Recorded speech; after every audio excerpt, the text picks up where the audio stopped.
Good evening everyone, कैसे हो आप सभी। हिंदी साहित्य बाय दीपक राजपूत सर यूट्यूब चैनल पर आप सभी का स्वागत है। तो आज की वीडियो रहने वाली है रीति काल से संबंधित रहने वाली है और ये वीडियो संपूर्ण रीति काल में जितने भी प्रश्न बनते हैं उन सभी से संबंधित वीडियो है। 90 प्रश्नों की ये वीडियो रहने वाली है। एक एक क्वेश्चन को हम अच्छे से डिटेल में पढ़ेंगे। सभी ने पेन और नोटबुक निकालकर बैठना है, ठीक है जी। और वीडियो को लाइक शेयर जरूर करना है, चैनल को सब्सक्राइब भी जरूर करना है। इसके अलावा देखिए, आप सभी ने YouTube चैनल को सब्सक्राइब करने के साथ साथ हमारी गूगल प्ले ऐप स्टोर से डाउनलोड भी करनी है, क्योंकि हर वीक यहां पर आपको हिंदी साहित्य और व्याकरण से संबंधित मिक्स टेस्ट देखने को मिल जाएंगे। वो फ्री ऑफ कॉस्ट रहेंगे, ठीक है जी। मास्टर कैडर हिंदी के लिए एक अपडेट है। देखिए, आप सभी के लिए एक कोर्स लॉन्च किया गया है मास्टर कैडर हिंदी का, जो कि ओनली 4500 रुपीज में आपको मिल रहा है। इसमें संपूर्ण साहित्य व्याकरण के साथ साथ आपको प्रैक्टिस भी करवाई जाएगी। तो अगर किसी ने ये कोर्स को अवेल करना है तो आप हमारे नंबर 9988834669 पर आप कांटेक्ट कर सकते हो या फिर डीएम कर सकते हो, ठीक है जी, अगर ज्यादा जानकारी आपको चाहिए। और ये जो क्लास है रीति काल की, ये जितने भी पूरे ऑल ओवर इंडिया आप किसी भी स्टेट से या फिर सेंट्रल लेवल से आप हिंदी साहित्य की तैयारी कर रहे हो, ये सभी के लिए बहुत ही महत्वपूर्ण क्लास है, ठीक है। चलिए फिर शुरुआत करते हैं। प्लीज चैनल को सब्सक्राइब जरूर कर दीजिएगा, वीडियो को लाइक शेयर जरूर कीजिएगा। पहला प्रश्न आपकी स्क्रीन पर है, लक्षण ग्रंथकारों की परंपरा में अंतिम प्रसिद्ध कवि इनमें से कौन माने जाते हैं। अंतिम प्रसिद्ध कवि आपसे पूछा गया है, तो आंसर जाएगा विकल्प नंबर बी, पद्माकर जी, ठीक है। क्या जाएगा? पद्माकर जी। पद्माकर जी का जन्म संवत 1810 ईस्वी में कहां पर हुआ था? बांदा में हुआ था। कहां पर? बांदा में हुआ था, जो कि 1753 ईस्वी आपको दिया जाता है अगर ईस्वी में आपसे पूछा जाए। अगर इनका मूल नाम आपसे पूछा जाएगा, मूल नाम, ठीक है, तो मूल नाम इनका क्या था? पद्माकर जी का प्यारे लाल। क्या नाम था? प्यारे लाल, ठीक है। पिता के नाम की बात करें तो मोहनलाल भट्ट नाम था। अगर बात करें इनके आश्रयदाता राजा की, ठीक है, जिसके आश्रय में रहे थे, ठीक है, आप इसको नोट कीजिएगा, आश्रयदाता। ये ज्यादातर क्वेश्चन पूछा जाता है टीजीटी पीजीटी एग्जाम में। कौन कौन से थे? नोट कीजिएगा, राघुनाथ जी थे, ठीक है, महाराज जैतपुर के थे। प्रताप सिंह का आपसे ज्यादातर पूछा जाता है, ठीक है, प्रताप सिंह का। इनके भी ये दरबारी कवि रहे थे, ठीक है जी। तो काफी सारे राजा थे जिनके आश्रय में ये रहे थे, ठीक। अगर इनकी रचनाओं की बात करें तो इनकी महत्वपूर्ण एक रचना है पद्माभरण। कौन सी है? पद्माभरण। ये मोस्ट इंपॉर्टेंट रचना है, ठीक है। दोहों में रचित ये क्या है? अलंकार ग्रंथ है। किस प्रकार का है ये? अलंकार ग्रंथ माना जाता है, ठीक है जी, याद रखना है। इसके अलावा देखिए इनकी एक और रचना है जगत। नोट कीजिएगा, ये बहुत ही इंपॉर्टेंट है, ठीक है। जगत विनोद, वह बहुत ही ज्यादा इंपॉर्टेंट रचना है, एग्जाम में पूछी जाती है ये, टीजीटी पीजीटी एग्जाम में बहुत बार। जगत विनोद रचना है। प्रताप सिंह के पुत्र जगत सिंह के नाम पर यह रचना या ग्रंथ लिखा गया था, ठीक है। इसके अलावा देखिए प्रबोध पचासा है। प्रबोध पचासा नाम से इनकी रचना है, ठीक है जी। प्रबोध पचासा आपको ज्यादातर एग्जाम में देखने को मिल जाती है। और एक और इनकी वीर रस से संबंधित रचना भी मानी जाती है, जिसका नाम क्या है? हिम्मत बहादुर वृदावली। कौन सी है? हिम्मत बहादुर वृदावली। इसको भी आप सभी ने याद रखना है, जो वीर रस से प्रेरित रचना मानी जाती है। इसके अलावा जो एग्जाम में पूछी जाती है गंगा लहरी, गंगा लहरी नाम से भी ये रचना आपको ज्यादातर एग्जाम में पूछी जाती है। ठीक है जी, तो ये कुछ इंपॉर्टेंट रचनाएं थी, किससे संबंधित थी। अगला प्रश्न देखिए, इश्क लता के रचनाकार का नाम बताएं। वेरी वेरी इंपॉर्टेंट है, इश्क लता के रचनाकार। चयन करो आंसर, क्या चला जाएगा। यहां से प्रश्न आपको डायरेक्ट बनेगा। किसके द्वारा यह रचना लिखी गई थी? घनानंद जी के द्वारा। किसके द्वारा? घनानंद जी के द्वारा। देखिए, घनानंद जी से संबंधित आपको एक प्रश्न जरूर बनेगा ही बनेगा। ठीक है, एक प्रश्न जरूर बनेगा घनानंद जी से संबंधित। और देखिए, इनकी प्रेमिका का नाम क्या था? सुजान। क्या था? सुजान था इनकी प्रेमिका का नाम। ठीक है जी। और ये किसके दरबारी कवि माने जाते हैं? मोहम्मद शाह रंगीला। ठीक है, किसके? मोहम्मद शाह रंगीला के ये दरबारी कवि माने जाते हैं। और नादिर शाह के आक्रमण में इनकी मृत्यु हुई थी। ठीक है, नादिर शाह के द्वारा आक्रमण किया गया था भारत में, जिसके इनको क्या है, जो मोहम्मद शाह रंगीला था, इन्होंने अपने दरबार से इनको, घनानंद जी को बाहर निकाल दिया था। ठीक है, इसके बाद ये कहां चले गए? वृंदावन चले गए। ठीक है, कहां पर चले गए? वृंदावन। और वृंदावन में ही नादिर शाह के सैनिकों के द्वारा इनकी हत्या कर दी गई। इसके अलावा देखिए, इनकी काफी सारी रचनाएं हैं, जैसे सुजान हित है, कृपाकंद है, ब्रह लीला है, कोकसार, रस बेलीवली है। काफी सारी इंपॉर्टेंट रचनाएं हैं इनकी, याद रखना है। अच्छा, जल्दी से कमेंट बॉक्स में बताओ, इश्क नामा किसकी रचना मानी जाती है? जल्दी से आप सभी ने बताना है, इश्क नामा रचना किसके द्वारा लिखी गई थी। अगला प्रश्न देखिए, छत्र प्रकाश किस कवि की कृति मानी जाती है? छत्र प्रकाश वेरी इंपॉर्टेंट है, यह एग्जाम में इस बार प्रश्न पूछा जा सकता है। आंसर क्या चला जाएगा? विकल्प नंबर सी चला जाएगा, लाल कवि के द्वारा यह रचना लिखी गई थी। अगला प्रश्न देखिए, प्रश्न संख्या 4 है, नैन नचाए कहीं मुस्काए, लला फिर आयो खेलन होरी। यह पंक्ति किस कवि की मानी जाती है? चयन करो जल्दी से अपना आंसर, क्या चला जाएगा। घनानंद की है, मतीराम जी की है, पद्माकर की है, या फिर सेनापति की। प्रश्न संख्या 4 का आंसर क्या चला जाएगा? विकल्प नंबर सी चला जाएगा, पद्माकर की ये क्या मानी जाती हैं? पंक्तियां मानी जाती हैं। अगला प्रश्न देखिए, 5वां प्रश्न है, प्रेम मार्ग का ऐसा धीर पथिक और जवादानी का ऐसा दावा रखने वाला ब्रज भाषा का दूसरा कवि नहीं हुआ। यह कथन किस आलोचक का है? डॉक्टर नगेंद्र का, आचार्य विश्वनाथ प्रसाद मिश्र का, लाला भगवान दीन, या फिर हमारे प्यारे बाबा शुक्ल जी का। क्या आंसर चला जाएगा? चयन करना है जल्दी से सभी स्टूडेंट्स ने, जितने भी लाइव स्टूडेंट जुड़े हैं। आंसर क्या चला जाएगा? विकल्प नंबर डी चला जाएगा, आचार्य रामचंद्र शुक्ल जी। अगला प्रश्न देखिए, 6वां प्रश्न है, आचार्य शुक्ल ने रीति काल का प्रवर्तक किसे माना है? वेरी वेरी इंपॉर्टेंट, ये डायरेक्ट क्वेश्चन ऐसे ही पूछा जाएगा।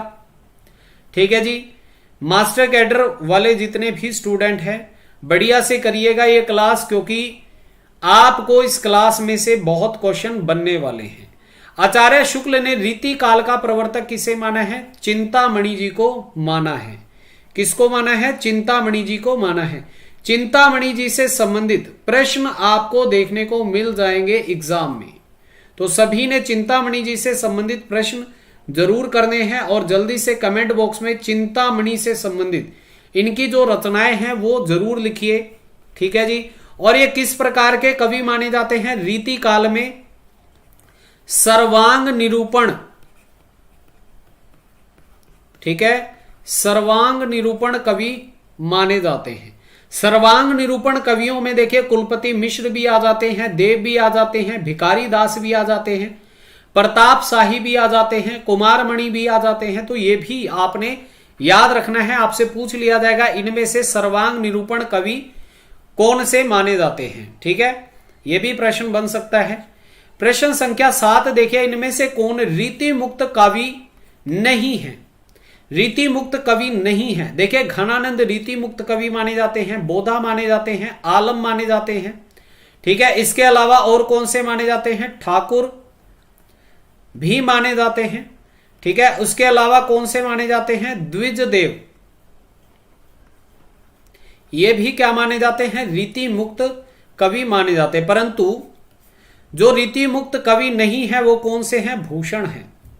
कौन से हैं? भूषण जी हैं। जल्दी से कमेंट बॉक्स में बताओ कि भूषण जी किस रीति काल की किस काव्य धारा से संबंध रखते थे? रीति सिद्ध, रीति बद्ध या फिर रीति मुक्त? रीति मुक्त तो नहीं है, रीति बद्ध और रीति सिद्ध में बताओ जल्दी से। और एकमात्र वीर रस के कवि माने जाते हैं ये, ठीक है। किसमें? रीति काल की रीति बद्ध परंपरा में, ठीक है। अगला देखिए, हिम्मत बहादुर बिरदावली के रचनाकार इनमें से कौन माने जाते हैं? वेरी वेरी इंपॉर्टेंट है। कौन माने जाते हैं? पद्माकर जी माने जाते हैं। विकल्प नंबर क्या जाएगा? क्या जाएगा? विकल्प नंबर बी चला जाएगा, ठीक है, पद्माकर जी। अगला प्रश्न देखिए, कौन सा ग्रंथ केशव द्वारा रचित नहीं है? कौन सा नहीं है बताओ? विज्ञान गीता, रस विलास, छंदमाला या फिर रत्न वावनी? चयन करो जल्दी से, क्या आंसर चला जाएगा? आप सभी से प्रश्न पूछा गया है कि इनमें से केशव का कौन सा ग्रंथ नहीं है, तो कौन सा नहीं माना जाता? बताओ जल्दी से, कौन सा नहीं माना जाता? रस विलास, ठीक है। बाकी देखिए, जो विज्ञान गीता है, छंदमाला है, रत्न वावनी, ये सभी किसके माने जाते हैं? केशव दास जी के माने जाते हैं, ठीक है। किसके माने जाते हैं? केशव दास जी के। चलिए अगला प्रश्न करते हैं। भाषा के लक्षक एवं व्यंजक बल की सीमा कहां तक है? इसकी पूर्ण परख इन्हीं को थी।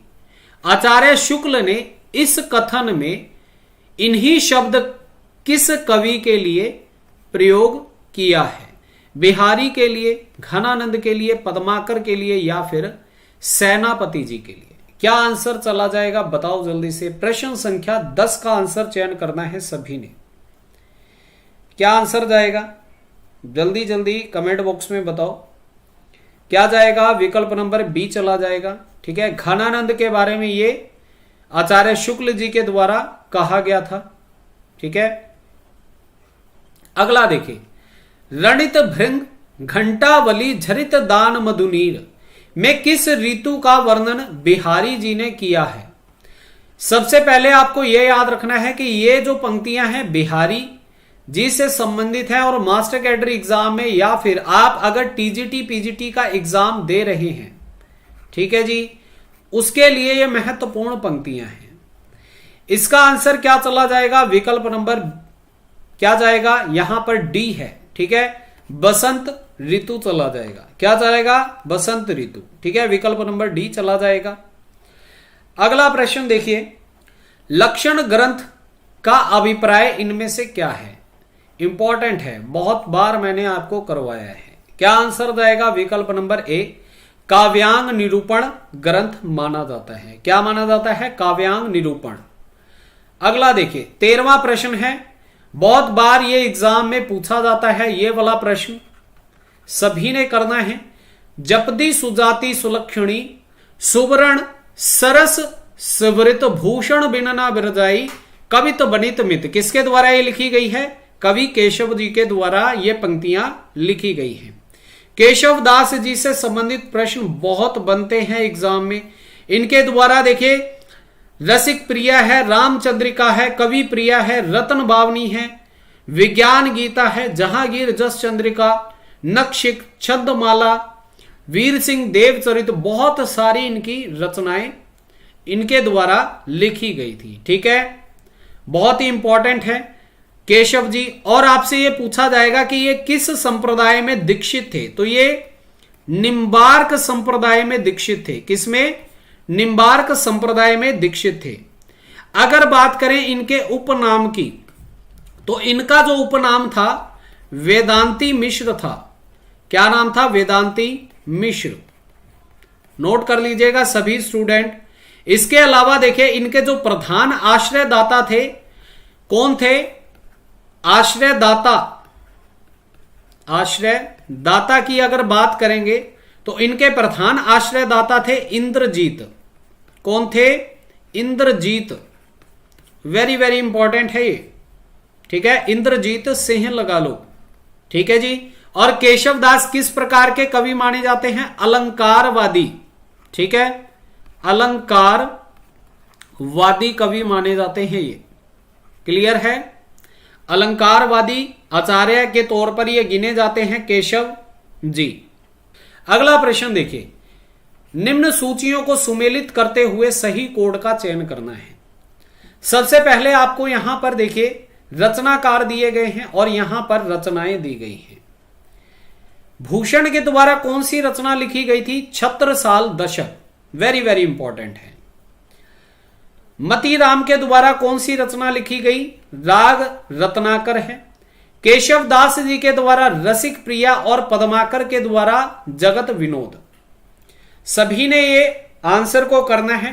पहले का आएगा 3, दूसरे का आएगा 4, तीसरे का आएगा 2, फिर उसके बाद चौथे का आएगा 1। ठीक है जी, 3 4 2 1। आगे बढ़ते हैं। प्रश्न संख्या 15 देखें।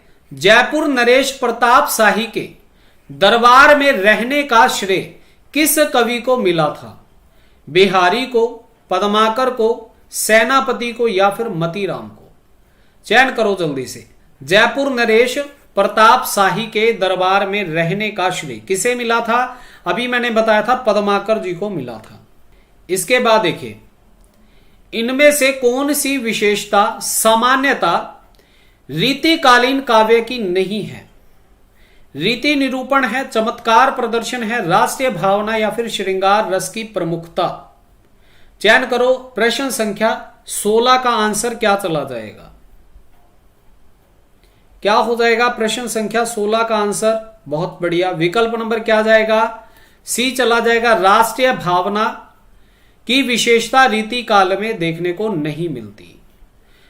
प्रश्न संख्या 12 देखिए, इनमें से कौन सा कवि इटावा का निवासी माना जाता है? यह क्वेश्चन बहुत बार पूछा गया है टीजीटी पीजीटी एग्जाम में।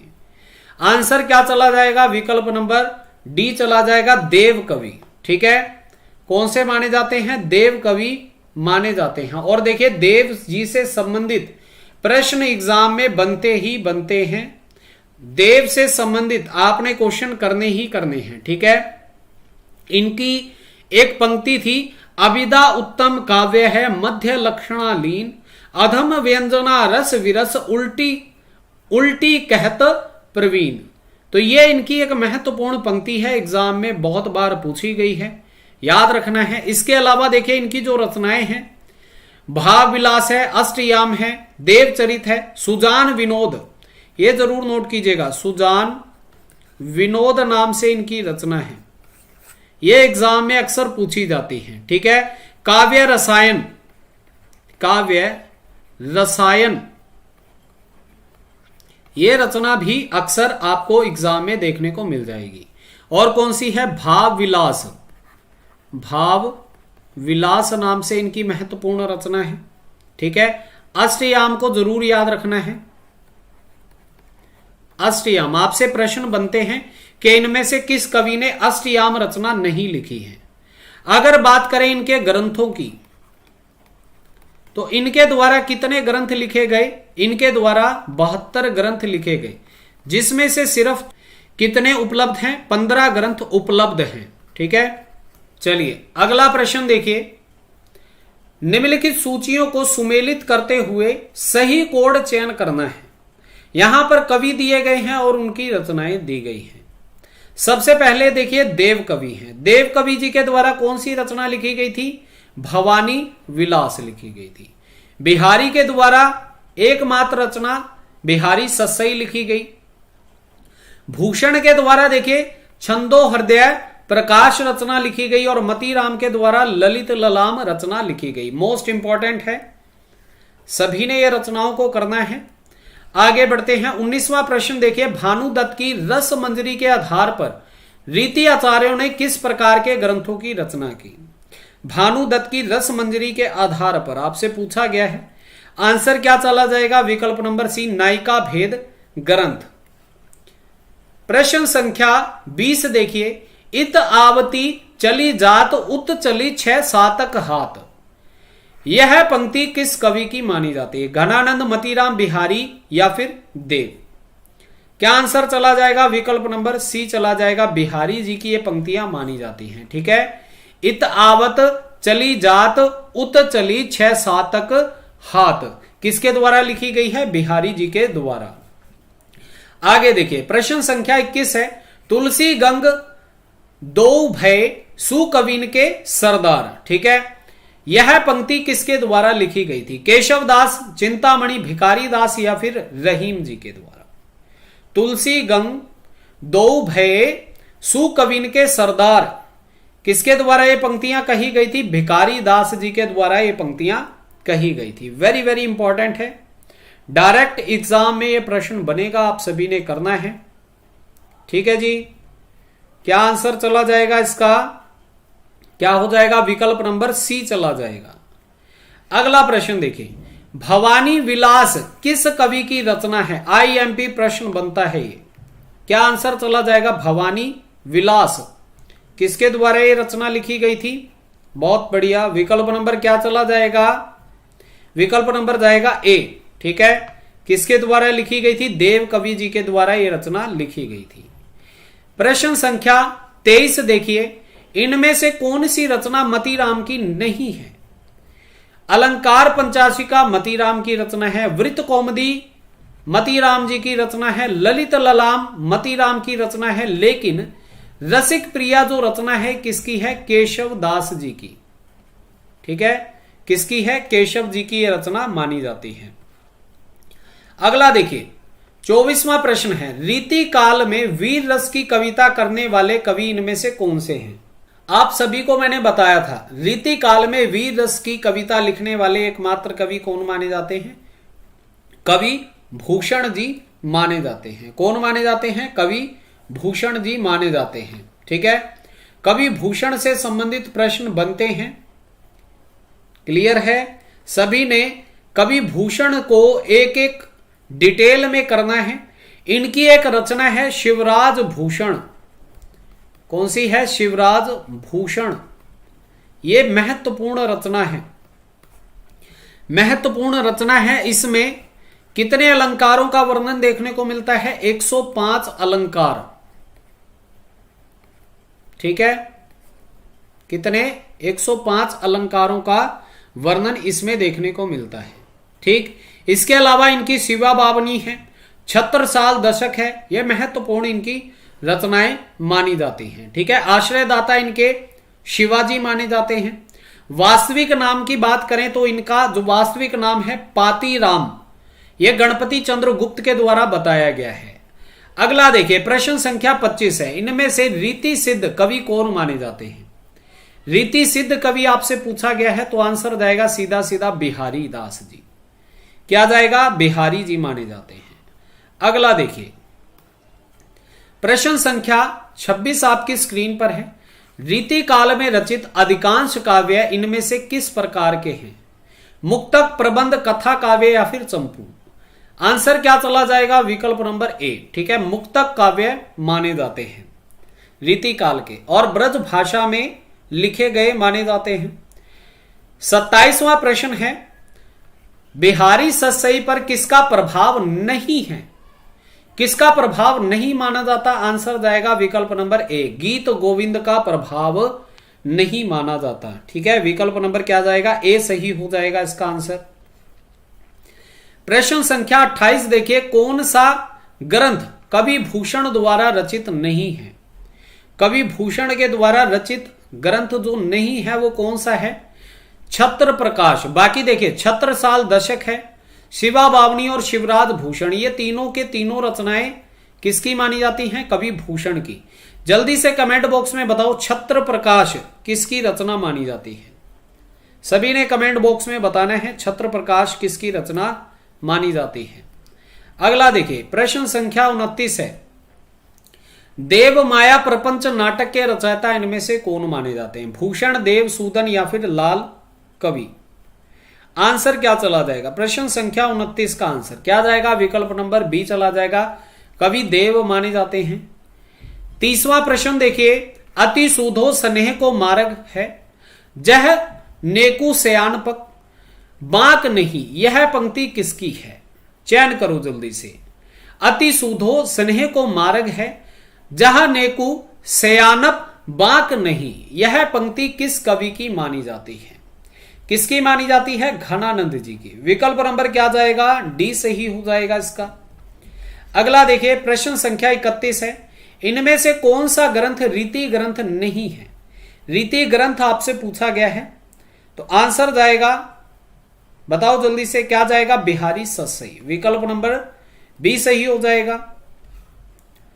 प्रश्न संख्या 32 देखिए, प्रश्न संख्या 32 है, रीतिबद्ध कवियों की तुलना में घनानंद का श्रृंगार वर्णन अधिक आकर्षक है क्योंकि वह सुजान प्रेरित है, मासल है, अलौकिक है या फिर स्वानुभूति एवं स्वच्छंद है? स्वच्छंद यानी कि मुक्तक है। आंसर क्या जाएगा? विकल्प नंबर डी जाएगा। ठीक है, तो घनानंद का जो श्रृंगार वर्णन है वो अधिक आकर्षक किस लिए है? क्योंकि उसमें स्वानुभूति यानी कि अपनी अनुभूतियों को इन्होंने लिखा है और वो भी मुक्तक छंदों में। आगे बढ़ते हैं, 33वां प्रश्न देखिए, इनमें से कौन सा कवि रीतिबद्ध कवि है? देव, बिहारी, घनानंद, ठाकुर? आंसर जाएगा, रीतिबद्ध का आपसे पूछा गया है तो आंसर जाएगा विकल्प नंबर ए, देव कवि। बिहारी जी क्या है? रीति सिद्ध माने जाते हैं। घनानंद और ठाकुर जी ये रीति मुक्त काव्य धारा के कवि माने जाते हैं। कंफ्यूज नहीं होना है इन चीजों में, आप सभी ने आंसर को बड़े ही ध्यान से देखकर करना है। कहीं आप ये सभी चीजें देख लो और आप सीधा बिहारी को आंसर लगा दो, ऐसा मत कीजिएगा, नहीं तो आंसर गलत जाएगा। अगला देखिए, भाषा भूषण के रचयिता, वेरी वेरी इंपॉर्टेंट है, स्टार लगा लो। ये वाला जो क्वेश्चन मुझे लगता है इस बार एग्जाम में जरूर पूछा जाएगा। आंसर क्या जाएगा? विकल्प नंबर सी जाएगा, जसवंत सिंह जी की यह रचना मानी जाती है। कौन सी? भाषा भूषण। यहां पर भूषण नाम से भूषण की रचना मत मान लीजिएगा, गलत हो जाएगा। अगला देखिए, 35वां प्रश्न है, त्यो मलेच्छ वंश पर शेर शिवराज है, इस पंक्ति के रचयिता कौन है? सूदन है, भूषण है, यहां पर गवाल है। ठीक है, गवाल है या फिर गोप कवि है? आंसर चयन करो। त्यो मलेच्छ वंश पर शेर शिवराज है, क्या आंसर जाएगा? विकल्प नंबर क्या जाएगा? बी सही हो जाएगा, भूषण जी। ठीक है, 36वां प्रश्न देखिए, रीति मुक्त स्वच्छंदवादी कवि इनमें से कौन है? देखिए, आपको इस प्रकार से भी प्रश्न पूछा जाएगा। आंसर जाएगा विकल्प नंबर ए सही हो जाएगा, घनानंद जी माने जाते हैं। कौन माने जाते हैं? घनानंद।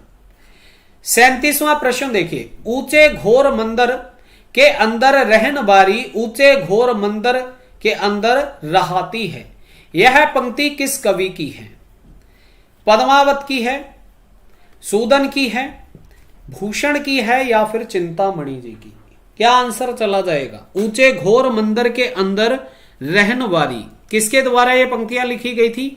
भूषण के द्वारा। ठीक है, जो ऊंचे घोर मंदिर में रहेगी वो क्या है? बिल्कुल भूषण के तरह वीर ही होगी। अगला देखिए, 38वां प्रश्न आपकी स्क्रीन पर है, भूषण का कौन सा ग्रंथ इनमें रीति ग्रंथ है? शिवराज भूषण, शिवा बावनी, छत्रसाल दशक या फिर इनमें से कोई नहीं? आंसर क्या चला जाएगा? रीति ग्रंथ आपसे पूछा गया है तो आंसर जाएगा शिवराज भूषण। विकल्प नंबर क्या हो जाएगा? ए सही हो जाएगा। आगे बढ़ते हैं, अगला प्रश्न देखिए, 39वां है, रामचंद्र भरण या फिर रामचंद्राभरण नामक अलंकार ग्रंथ के रचयिता कौन है? ग्वाल कवि हैं, गोप कवि, सेनापति या फिर द्विज देव? क्या आंसर जाएगा? रामचंद्राभरण किसके द्वारा लिखी गई थी? गोप कवि जी के द्वारा। विकल्प नंबर बी जाएगा आंसर। प्रश्न संख्या 40 देखिए, व्यंग्यार्थ कौमुदी, वेरी वेरी इंपॉर्टेंट है, स्टार लगा लो इस पर। के रचयिता का नाम आप सभी ने बताना है। व्यंग्यार्थ, देखिए व्यंग कौन करेगा? जो प्रतापी होगा। आंसर जाएगा विकल्प नंबर बी, प्रताप शाही। क्या आंसर जाएगा? प्रताप शाही जी की यह रचना मानी जाती है। अगला देखिए, प्रश्न संख्या 41 है। केशव दास का कौन सा ग्रंथ लक्षण ग्रंथ माना जाता है? लक्षण ग्रंथ आपसे पूछा गया है। केशव दास का कौन सा माना जाता है? कवि प्रिया। कौन सा माना जाता है? कवि प्रिया। विकल्प नंबर क्या चला जाएगा? बी सही हो जाएगा। ठीक है, क्या जाएगा? बी सही हो जाएगा। और देखिए ये केशव दास जी ने, इनकी जो शिष्या थी प्रवीण राय को शिक्षा देने के लिए ये रचना लिखी थी। अगला देखिए 42वां प्रश्न है। शिवा बावनी में किसके शौर्य की गाथा देखने को मिलती है? औरंगजेब, संभाजी, छत्रसाल या फिर शिवाजी। शिवा बावनी देखिए नाम से ही आपको पता चल रहा है। क्या आंसर जाएगा? शिवाजी। ठीक है, क्या जाएगा? विकल्प नंबर डी सही हो जाएगा 42 का आंसर। अगला देखिए 43वां प्रश्न है। पद्माभरण में विवेचन है अलंकारों का, रस का, नायिका भेद का या फिर इन सब का। पद्माभरण किस प्रकार का ग्रंथ माना जाता है? अलंकार ग्रंथ माना जाता है। विकल्प नंबर क्या जाएगा? ए सही हो जाएगा। अगला देखिए जहांगीर जस चंद्रिका, वेरी वेरी इंपॉर्टेंट है। जहांगीर जस चंद्रिका किसके द्वारा लिखी गई थी? आंसर क्या जाएगा? विकल्प नंबर सी, देव कवि केशव जी के द्वारा। किसके द्वारा? केशव जी के द्वारा यह रचना लिखी गई थी। किसकी प्रस्ती में यह रचना लिखी गई थी? जहांगीर की प्रस्ती में यह रचना लिखी गई थी। ठीक है, प्रस्ती परक काव्य यह माना जाता है, याद रखना है सभी ने। जहांगीर के दरबार का इसमें वर्णन आपको देखने को मिलता है। 45वां प्रश्न देखिए। आचार्य शुक्ल ने रीति काल की समय सीमा कब से कब तक की मानी है? तो रीति काल की समय सीमा इन्होंने 1700 से लेकर 1900 विक्रमी संमत तक की मानी है। ठीक है, इंपॉर्टेंट है, इसको याद रखिएगा। ईस्वी में आपको दिया जाएगा तो वो गलत हो जाएगा। ठीक है, इसीलिए सभी ने अच्छे से याद रखना है। अगला देखिए, इनमें से कौन सा नाम रीति काव्य का नहीं है? उत्तर मध्यकाल, पूर्व मध्यकाल, श्रृंगार काल या फिर अलंकृत काल। आप सभी को पता है, देखिए मैंने आपको बताया था जो कालों का विभाजन 3 प्रकार से किया जाता है। वैसे तो देखिए कालों का विभाजन जो आपको देखने को मिलेगा 4 भागों में देखने को मिलेगा, परंतु यहां पर देखिए जो 3 भाग आपको मैं बता रहा हूं उसको नोट करना है। एक तो आदि काल का रहेगा, ठीक है, एक रहेगा मध्यकाल। कौन सा? मध्यकाल। और जो तीसरा रहेगा आधुनिक काल। ठीक है, आधुनिक काल। ठीक, अब यहां पर जो मध्यकाल है ये आगे 2 भागों में बांटा गया है। कौन सा? एक है पूर्व मध्यकाल और दूसरा है उत्तर मध्यकाल। ठीक, अब आप सभी ने बताना है आंसर क्या चला जाएगा। क्या जाएगा? देखिए जो पूर्व मध्यकाल है इसे क्या कहा जाता है? भक्ति काल। क्या कहा जाता है? भक्ति काल कहा जाता है। ठीक है, उत्तर मध्यकाल को क्या कहा जाता है? रीति काल। अब यहां पर देखिए अलंकृत काल भी कहा जाता है। किसने कहा था रीति काल को अलंकृत काल? किसने कहा था? मिश्र बंधुओं ने। श्रृंगार काल किसने कहा था? विश्वनाथ प्रसाद जी ने। और यहां पर आंसर जाएगा विकल्प नंबर बी। ठीक है, पूर्व मध्यकाल, इसे क्या कहा जाता है? भक्ति काल कहा जाता है। आगे बढ़ते हैं। 47वां प्रश्न देखिए। हिंदी के किस काल में लक्षण ग्रंथों का निर्माण हुआ? तो इनमें से आंसर देखिए आधुनिक काल, भक्ति काल, रीति काल या फिर आदि काल। आंसर जाएगा विकल्प नंबर सी, रीति काल में लक्षण ग्रंथों का निर्माण हुआ था। 48वां प्रश्न देखिए। रीति काल को आचार्य विश्वनाथ प्रसाद मिश्र ने क्या नाम दिया है? इंपॉर्टेंट प्रश्न है, क्या आंसर जाएगा? बताओ जल्दी से, क्या आंसर चला जाएगा इसका? आचार्य विश्वनाथ प्रसाद ने क्या नाम दिया है? श्रृंगार काल। ठीक है, क्या नाम दिया है? श्रृंगार काल नाम दिया है। विकल्प नंबर डी चला जाएगा। अगला देखिए 49 है। तंत्री नाद कवित रस सरस राग रति तंग, यह पंक्ति किस कवि की मानी जाती है? प्रश्न संख्या 49 का आंसर आप सभी ने चयन करना है। क्या आंसर चला जाएगा इसका? विकल्प नंबर सी चला जाएगा। बिहारी जी की ये पंक्तियां मानी जाती हैं। ठीक है, कौन सी हैं? तंत्र नाद कवित रस सरस राग रति तन। आगे बढ़ते हैं, अगला प्रश्न देखिए, प्रश्न संख्या 50 है। कठिन काव्य का प्रेत किस कवि को कहा जाता है? कठिन काव्य का प्रेत किसने कहा था? ये शुक्ल जी ने। किसके लिए कहा था? केशव के लिए। कठिन गद्य का प्रेत किसे कहा गया है? अज्ञेय को कहा गया है। ठीक है, कठिन गद्य का, यहां पर आपको काव्य का कहा गया है तो केशव दास जाएगा, गद्य का पूछा जाएगा तो अज्ञेय चला जाएगा। अगला देखिए 51 क्वेश्चन है। कविता रत्नाकर किस भाषा में रचित है? कविता रत्नाकर ब्रज भाषा, अवधी भाषा, खड़ी बोली या फिर राजस्थानी भाषा? चयन करना है सभी ने, बताओ जल्दी से क्या आंसर जाना चाहिए इसका। एक थी वर्ण रत्नाकर, बीच में और भी मैं बता देता हूं, एक थी वर्ण रत्नाकर, तो कंफ्यूज मत होइएगा। ठीक है, एक वर्ण रत्नाकर थी जो किस भाषा में लिखी गई थी? मैथिली में। ठीक है, किसके द्वारा यह रचना लिखी गई थी? ज्योतिश्वर ठाकुर के द्वारा। ठीक है, किसके द्वारा? ज्योतिश्वर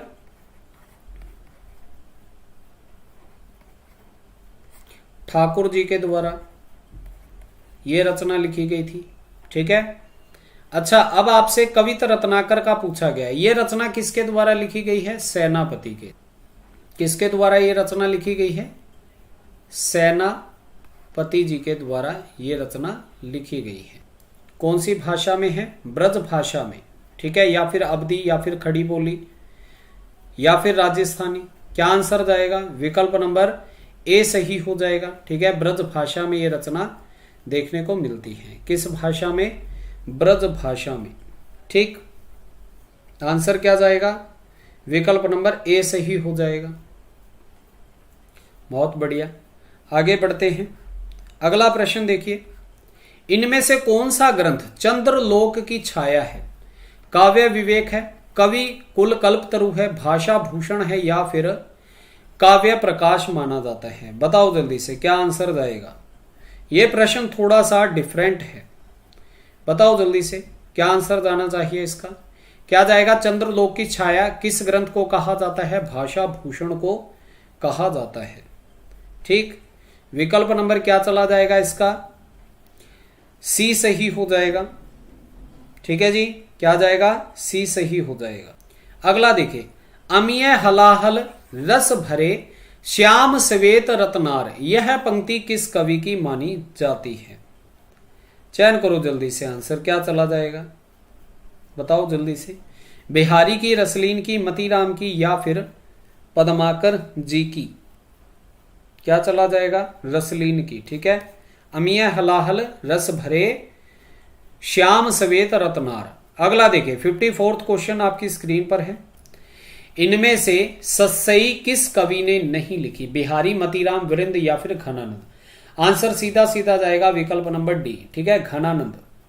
आगे बढ़ते हैं, इनमें से रीति काल का कौन सा कवि प्राकृत चित्रण के लिए सुविख्यात था? वेरी वेरी इंपॉर्टेंट है, और ये मास्टर कैडर परीक्षा के अंदर डायरेक्ट क्वेश्चन पूछा गया था। आंसर जाएगा विकल्प नंबर डी, सेनापति। ठीक है, क्या जाएगा? सेनापति सही आंसर हो जाएगा। अगला देखिए, प्रश्न संख्या 56 है। ललित ललाम के रचयिता कौन माने जाते हैं? ललित ललाम के रचयिता कौन माने जाते हैं? कौन माने जाते हैं? मतीराम जी। ठीक है, विकल्प नंबर क्या जाएगा? सी सही हो जाएगा। 57वां प्रश्न आपकी स्क्रीन पर है। बनन में बागन में बरगियो बसंत है, यह पंक्ति किस रीतिकालीन कवि की मानी जाती है?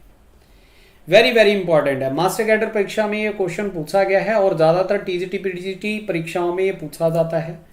आंसर जाएगा विकल्प नंबर ए, पद्माकर के द्वारा ये पंक्तियां लिखी गई थी। 58वां क्वेश्चन देखिए, बिहारी सस्सई पर फिरंगे सस्सई नाम से फारसी भाषा में एक टीका लिखी गई। इस टीकाकार के रचनाकार कौन माने जाते हैं? कौन माने जाते हैं? आनंद लाल शर्मा जी माने जाते हैं। विकल्प नंबर क्या जाएगा? बी सही हो जाएगा। प्रश्न संख्या 59 देखिए, वतरस लालच लाल की मुरली धरी लुकाए, सोह करे बोहनु हसे देन कहे नट जाए। यह पंक्ति में कौन सा रस है? भक्ति रस, श्रृंगार रस, करुण रस या फिर हास्य रस? प्रश्न संख्या 59 है। आंसर क्या चला जाएगा? विकल्प नंबर बी चला जाएगा, श्रृंगार रस। किसके द्वारा ये पंक्तियां लिखी गई थी? बिहारी जी के द्वारा। किसके द्वारा? नोट कीजिएगा सभी, बिहारी जी के द्वारा ये पंक्तियां लिखी गई हैं। ठीक है जी, आगे बढ़ते हैं। 60वां प्रश्न है, भाषा की समास शक्ति और कल्पना की समाहार शक्ति का सर्वाधिक उपयोग इनमें से किस कवि ने किया है? भाषा की समास शक्ति और कल्पना की समाहार शक्ति का सर्वाधिक प्रयोग किसके द्वारा किया गया है? आंसर जाएगा विकल्प नंबर सी। ठीक है, बिहारी दास जी के द्वारा। प्रश्न संख्या 61 देखिए, यह प्रेम को पंथ कराल महा तरवारी की धार पे धावणु है। इस पंक्ति के रचयिता कौन माने जाते हैं? घनानंद, बोधा, आलम या फिर ठाकुर? क्या आंसर जाएगा? यह प्रेम को पंथ कराल किसके द्वारा कही गई थी ये पंक्तियां? बोधा के द्वारा। अगला देखिए, प्रश्न संख्या 62 आपकी स्क्रीन पर है। नैनन में जे सदा रहते तिनकी अब कान कहानी सुनिया करो। इस पंक्ति के रचयिता कवि कौन माने जाते हैं? बोधा, आलम, ठाकुर या फिर ग्वाल? क्या आंसर चला जाएगा? बताओ जल्दी से। नैनन में जे सदा रहते तिनकी अब कान कहानी सुनिया करो, किसके द्वारा ये पंक्तियां कही गई थी? प्रश्न संख्या 62 का आप सभी ने आंसर देना है। किसके द्वारा? आलम जी के द्वारा। ठीक है, नैनो में जो सदा रहते हैं ना, उसके लिए हमारे आलम ही बिल्कुल बिगड़ जाते हैं, गड़बड़ा जाते हैं। ऐसे याद रख लीजिएगा इसको। 63 क्वेश्चन देखिए, किस कवि की संवाद योजना को सर्वश्रेष्ठ माना गया है? केशव की, तुलसी, मतीराम या फिर लाल कवि की? संवाद योजना आपसे पूछा गया है तो आंसर जाएगा विकल्प नंबर ए, केशव दास जी की। ठीक है, किसको? केशव दास जी को माना जाता है। और ये कौन सी रचना को माना जाता है ये भी आप सभी ने बताना है। ठीक है, किस लिए ये कहा था कि इसकी जो संवाद योजना है सर्वश्रेष्ठ है? जल्दी से अगर आप सभी को रचना का पता है तो जरूर बताइएगा। ठीक है, इनकी एक रचना थी रामचंद्रिका, 39 प्रकाशों में विभक्त ये रचना थी। प्रबंध काव्य माना जाता है और कहा जाता है कि एक ही रात में इन्होंने ये रचना लिख दी थी। 64वां प्रश्न देखिए, रसराज और ललित ललाम ग्रंथों के रचयिता कौन माने जाते हैं? कौन माने जाते हैं? मतीराम। ठीक है, ललित ललाम और रसराज के रचयिता मतीराम जी माने जाते हैं। प्रश्न संख्या 65वां देखिए, सिंधु तरियो उनको बनरा तुम पे धनुरेख गई न तरी। यह पंक्ति किस कवि की मानी जाती है? घनानंद, केशव, पद्माकर या फिर सेनापति? प्रश्न संख्या 65 का आंसर चयन करना है। क्या जाएगा? देखिए, सिंधु तरियो उनको बनरा तुम, आंसर जाएगा विकल्प नंबर बी। ठीक है, केशव दास जी के द्वारा ये पंक्तियां कही गई थी। प्रश्न संख्या कितना था ये? 65। वेरी वेरी इंपॉर्टेंट है ये। ठीक है, 65वां प्रश्न सभी ने करना है अच्छे से, क्योंकि पंक्तियों से संबंधित प्रश्न बन जाते हैं। 66वां देखिए, पद्माकर कृत पद्माभरण का वर्ण विषय क्या है? पद्माभरण का वर्ण विषय क्या माना जाता है? अलंकार निरूपण माना जाता है। विकल्प नंबर डी चला जाएगा। अगला देखिए, रीति मुक्त 63 क्वेश्चन है। रीति मुक्त काव्य धारा में इनमें से किसे प्रमुखता मिली है?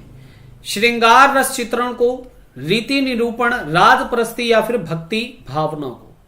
67 का आंसर चयन करना है। क्या आंसर जाएगा? विकल्प नंबर ए, श्रृंगार रस चित्रण को रीति मुक्त धारा में प्रमुखता मिली है।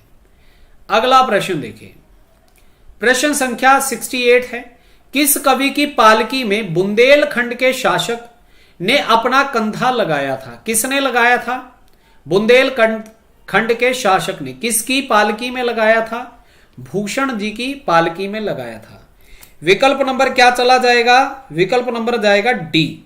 ठीक है जी, मोस्ट इंपॉर्टेंट प्रश्न बनता है ये एग्जाम में, डायरेक्ट ऐसे ही आपको ये प्रश्न पूछा जाएगा। ठीक है जी, चलिए अगला प्रश्न देखते हैं।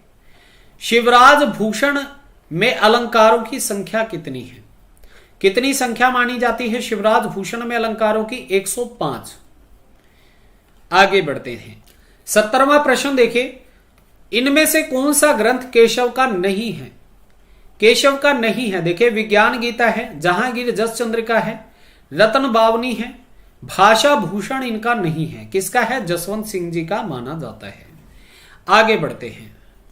प्रश्न संख्या 71 देखिए, इनमें से कौन सा कवि रीति मुक्त काव्य धारा का नहीं है?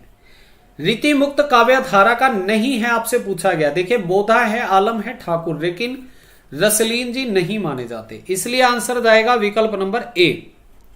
71 का आंसर क्या जाएगा? विकल्प नंबर ए। आगे बढ़ते हैं। 72वां प्रश्न देखिए, इनमें से कौन सी रचना केशव दास की नहीं है? तो देखिए कवि प्रिया इनकी है, रसिक प्रिया इनकी है, रामचंद्रिका इनकी है, परंतु रस रहस्य इनकी रचना नहीं मानी जाती। रस रहस्य किसकी मानी जाती है? कुलपति मिश्र जी की रचना मानी जाती है।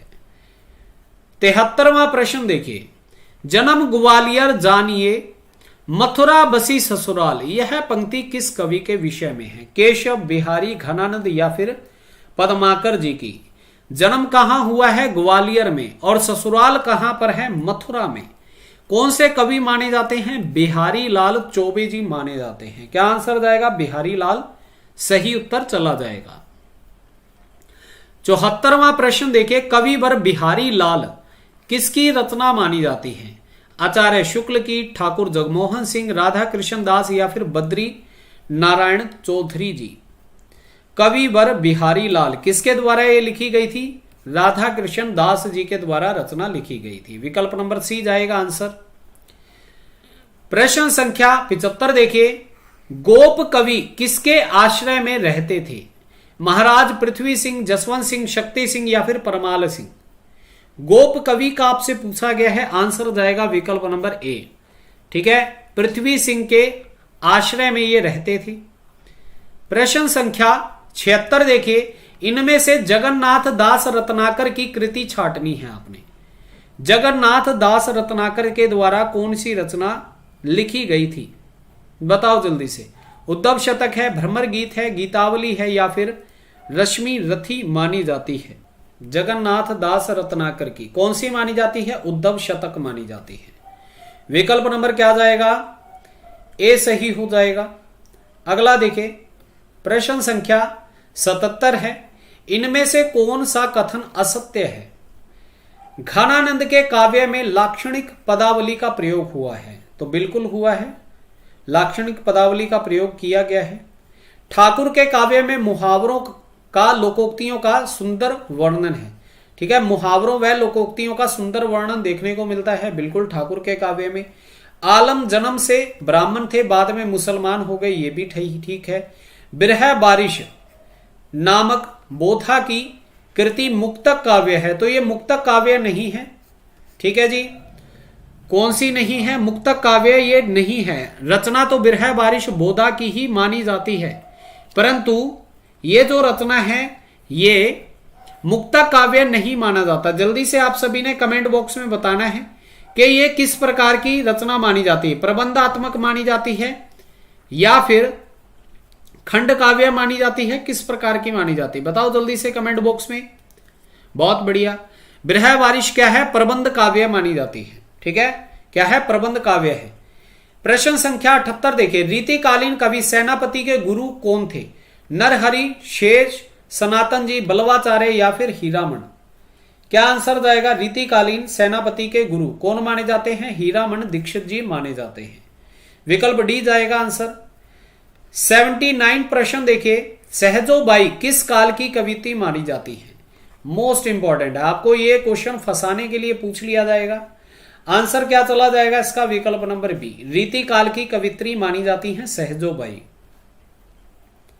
अगला देखिए, प्रश्न संख्या 80 है, सेनापति की अप्रीतम सफलता किस में दिखाई पड़ती है? श्रृंगार वर्णन में, हास्य वर्णन में, ऋतु वर्णन में या फिर रौद्र वर्णन। आंसर क्या चला जाएगा? विकल्प नंबर सी जाएगा। ठीक है, और सेनापति जी प्राकृत वर्णन में बहुत ही मशहूर थे, तो ऋतु वर्णन इसका आंसर जाएगा। 81वां प्रश्न देखिए, सेनापति की प्रसिद्ध कृति इनमें से कौन सी है, कौन सी मानी जाती है? देखिए, ना तो अलंकार दर्पण है, ना तो भाषा भूषण है, ना तो यमक सस्य। आंसर जाएगा विकल्प नंबर डी, कविता रत्नाकर। कौन सी मानी जाती है? कविता रत्नाकर मानी जाती है। प्रश्न संख्या 82 देखिए, प्रश्न संख्या 82 है आपकी स्क्रीन पर। मोपर हो दयाल होई ग्रंथ भाषा सरल, उक्त प्रार्थना किस कवि के द्वारा कही गई है?